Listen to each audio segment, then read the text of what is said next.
کریم۔ پیکر علم و حکمت حسن مجتبی، باعث خیر و برکت حسن مجتبی، آپ کی ذات اقدس سراپا کرم، منبع عز و عظمت حسن مجتبی، جن کی شکل و شباہت بھی نانا سی ہے، رشک حسن و وجاہت حسن مجتبی، آپ کی محبت ہے روح ایمان، وارث دین و جنت حسن مجتبی۔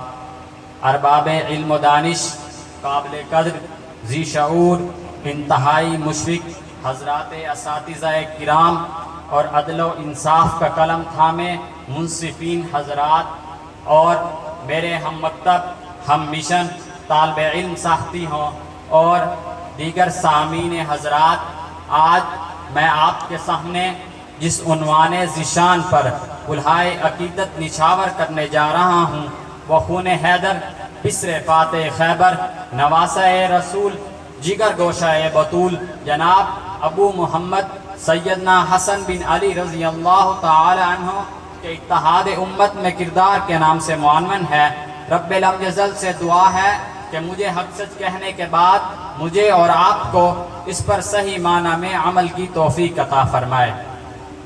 سامعین ذی شعور، حضرت حسن رضی اللہ تعالی عنہ کی شخصیت حلم، صبر، حکمت، بردباری، تحمل، امن پسندی اور اتحاد کا پیکر تھی۔ آپ ایک نہایت باوقار شخصیت کے مالک تھے۔ آپ میں انا اور تکبر نام کی کوئی چیز نہیں تھی۔ آپ کو بچپن ہی سے رسول اکرم صلی اللہ علیہ وسلم کی دعا اور تربیت نصیب ہوئی۔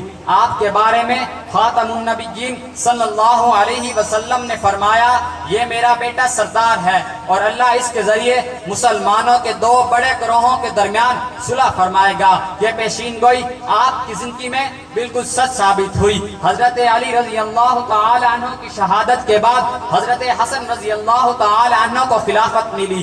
آپ کے دور خلافت میں مسلمانوں کے اندر سیاسی اختلافات بڑھ رہے تھے۔ ایک طرف آپ امیر المؤمنین بھی تھے اور حضرت معاویہ رضی اللہ تعالی عنہ کے پاس بھی بڑی طاقت اور اثر تھا۔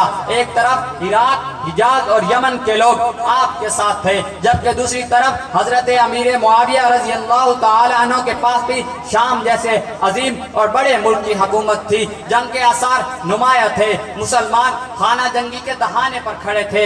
اگر یہ کشمکش جنگ کی شکل اختیار کرتی تو مسلمان مزید کمزور اور تقسیم ہو جاتے۔ ایسے وقت میں حضرت حسن رضی اللہ تعالی عنہ نے وہ فیصلہ کر دکھایا جو صرف ایک عظیم اور دور اندیش رہنما ہی کر سکتا تھا۔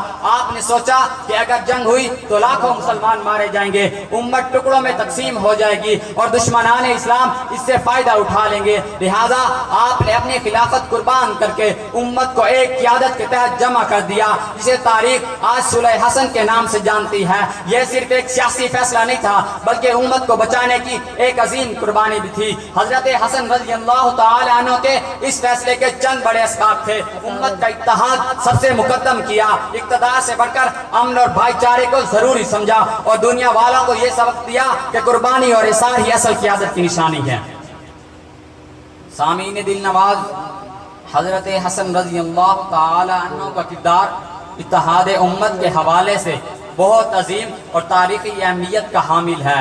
آپ نے اپنے عمل اور فیصلوں سے امت مسلمہ کو ایک بڑے فتنے اور خانہ جنگی سے بچایا۔ یہ صرف امت مسلمہ کو ایک بڑے فتنے اور خانہ جنگی سے بچایا، خلافت کے دعوے سے دستبردار ہو کر اور حضرت امیر معاویہ رضی اللہ تعالی عنہ سے صلح کرنا آپ کی امن پسندی اور وسیع النظر ہونے کا ثبوت ہے۔ امت مسلمہ آج بھی بے اتفاقی اور انتشار کا شکار ہے۔ اگر ہم حضرت حسن رضی اللہ تعالی عنہ کے کردار کو اپنائیں تو آج بھی امت مسلمہ میں امن قائم ہو سکتا ہے۔ ہمیں بھی ان کی طرح اپنے ذاتی مفاد سے بڑھ کر امت کے اتحاد کو ترجیح دینی چاہیے۔